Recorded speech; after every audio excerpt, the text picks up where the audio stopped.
শব্দটা very simple. আপনার নাম কি ব্রাদার? আমার নাম ইকবাল। ইকবাল সাহেব, ইমান কি? বিএনপির আইনজীবীদের তোপের মুখে ব্যারিস্টার শাহজাহান ওমর। আগুন সন্ত্রাসী ছিলেন, তিনি আওয়ামী লীগে যোগ দেওয়ার সাথে সাথে ফেরেশতা হয়ে গেছেন, এখন আর তিনি জঙ্গি সন্ত্রাসী নন। আসসালামু আলাইকুম সুপ্রিয় দর্শক বন্ধুরা, এবার বুড়ো বয়সে এসে বিএনপি থেকে আওয়ামী লীগে যোগ দিয়ে তুপের মুখে পড়ে গিয়েছেন শাহজাহান ওমর। দর্শক বন্ধুরা, তিনি নির্বাচনকে কেন্দ্র করে বিএনপি থেকে আওয়ামী লীগের মনোনয়ন দাখিল করেছেন এবং তিনি আওয়ামী লীগের একজন মন্ত্রী হতে যাচ্ছেন।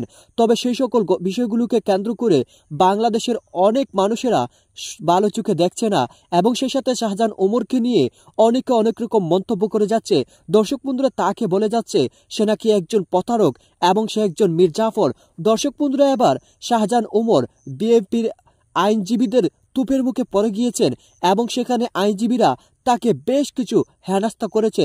দর্শক বন্ধুরা, অন্যদিকে এবার শাহজাহান ওমরকে নিয়ে জুনায়েদ সাকি অত্যন্ত গুরুত্বপূর্ণ কিছু কথা বলেছেন এবং তিনি শাহজাহান ওমরকে একেবারে ধুয়ে দিয়েছেন। তো দর্শক বন্ধুরা, চলুন আমরা তার সেই সকল বক্তব্যগুলো শুনে নেই এবং সেই সাথে শাহজাহান ওমরের গুরুত্বপূর্ণ কিছু কথা শুনে নেই। অবশ্যই ধৈর্য সহকারে পুরো ভিডিওটি দেখবেন, তাহলে সকল বিষয়গুলো পরিপূর্ণ বুঝতে পারবেন।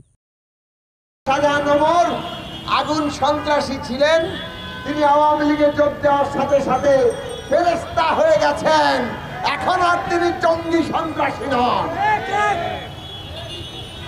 তারপরে জামিন কিভাবে হয় তাও আপনারা দেখলেন,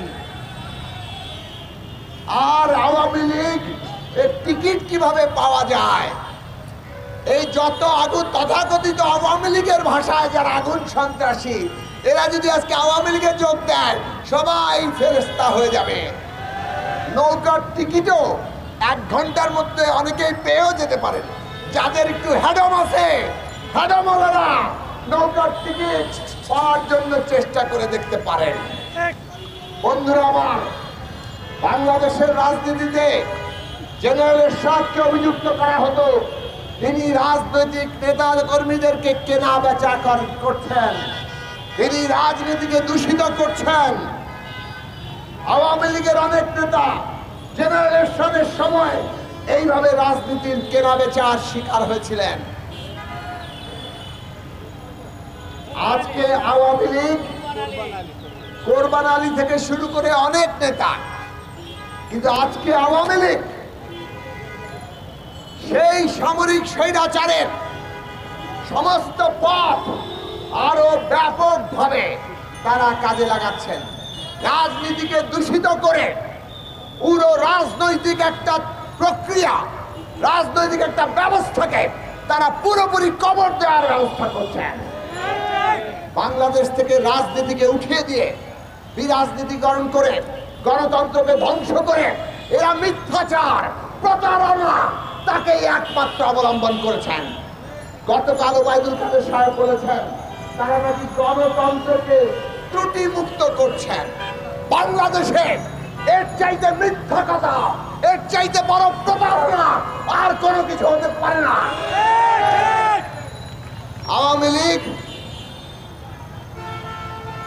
এই যে পরপর 15 বছর ক্ষমতায়, টানা 15 বছর, এর আগেও 5 বছর শেখ হাসিনা প্রধানমন্ত্রী ছিলেন, প্রধানমন্ত্রী তো ছাড়তে চান না।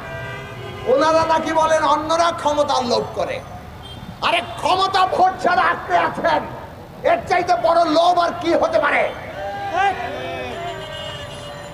এই ক্ষমতা লোভীরা ক্ষমতা আঁকড়ে ধরে মানুষের উপর প্রতারণা করে, তার উপরে ভয়াবহ দমন পীড়ন চালিয়ে তাদেরকে হত্যা করে, তাদেরকে পঙ্গু করে আজকে তারা বাংলাদেশটাকেই একটা বিপদের মুখে ফেলে দিচ্ছেন।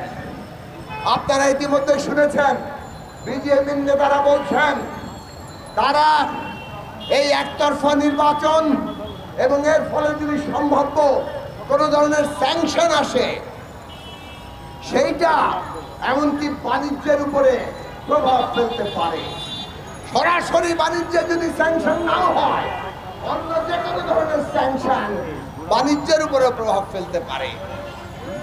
এই বিষয়গুলো এখন বাংলাদেশের মানুষকে ভয়ঙ্কর একটা উদ্বেগের মধ্যে ফেলছে।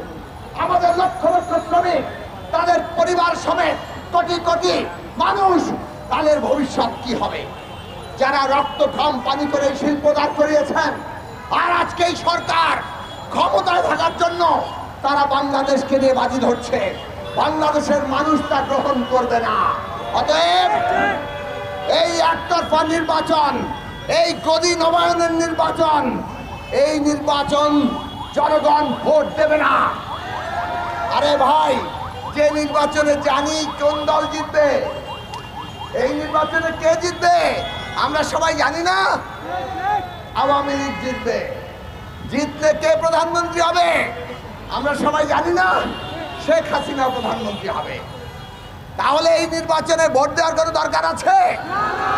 বাংলাদেশের কোন মানুষ ভোট দিতে যাবে? বাংলাদেশের কোন দেশপ্রেমিক এই নির্বাচনে ভোট দিতে যেতে পারে? এইটা মনে রাখবেন, বাংলাদেশের কোন দেশপ্রেমিক মানুষ এই রকম একটি ভুয়া নির্বাচনে ভোট দিতে যেতে পারে না। সেই কারণে আমরা বলি, জনগণকে আমরা আহ্বান জানাই, এই ভোট বর্জন করুন। আপনার নীরব অবস্থান থেকেও যে প্রতিবাদ আপনি করতে পারেন সেইটা করুন। নিজের নৈতিক কর্তব্য, এই দেশের প্রতি কর্তব্য আপনারা পালন করবেন।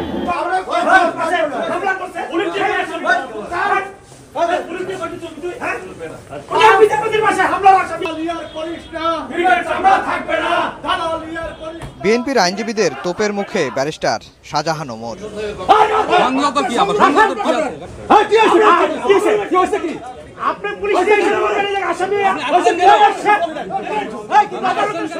গালাগালের এক পর্যায়ে পুলিশ পাহারায় আদালত প্রাঙ্গণ ছাড়েন শাহজাহান ওমর। বিএনপির এক আইনজীবী জানান, তার কক্ষে এসে অধ্যত্বপূর্ণ আচরণ করেন শাহজাহান ওমর। শাহজাহান ওমর সাহেব আমাকে ওনার জুনিয়র মারফত আমাকে খবর দিয়েছিলেন। আমি বলেছি যে বেঈমান মোনাফেকের সাথে আমি কথা বলবো না। এরপরে উনি আমার রুমে আসেন, রুমে এসে আমার সাথে দুর্ব্যবহার করেন। আমরা দুর্ব্যবহারের জবাব দিয়েছি। দল পরিবর্তনের পর বুধবার প্রথমবার সুপ্রিম কোর্টে এসেছিলেন ব্যারিস্টার শাহজাহান ওমর। দেখা করতে যান প্রধান বিচারপতির সঙ্গে, কিন্তু সময় না মেলায় দেখা করতে পারেননি তিনি। পরে বলেন, আওয়ামী লীগ তার নিজের দল, সেখানেই ফিরে এসেছেন তিনি। অটোমেটিক বিকাশ করতে সেট করুন অটোপে। বিকাশ থাকলে আর কি লাগে। তো দর্শক বন্ধুরা, আপনারা হয়তো পুরো ভিডিওটি দেখে এবং এই সকল কথাবার্তাগুলো শুনে অবশ্যই বুঝতে পেরেছেন, অবশেষে বুড়ো বয়সে এসে দল পরিবর্তন করেছিল, এখন মহাবিপদে পড়ে গিয়েছেন শাহজাহান ওমর। দর্শক বন্ধুরা, আসলে এরকম বেইমানি অত্যন্ত কঠিন, কারণ যেখানে এত বয়স্ক অবস্থায় একজন মন্ত্রী যদি তার দল পরিবর্তন করে, তাহলে তার মুখ কিভাবে দেখাবে সেটা বড় কঠিন ব্যাপার। যদি অল্প বয়সে তিনি তার দল পরিবর্তন করতে পারতেন, সেটা হতো অন্যরকম। তো দর্শক বন্ধুরা, আপনারা আইনজীবীদের এই সকল কথাগুলো শুনে এবং শাহজাহান ওমরকে আইনজীবীদের এমন হেনস্থা আপনারা কিভাবে দেখছেন অবশ্যই কমেন্ট করে জানিয়ে দেবেন। তো দর্শক বন্ধুরা, ভালো থাকুন, সুস্থ থাকুন।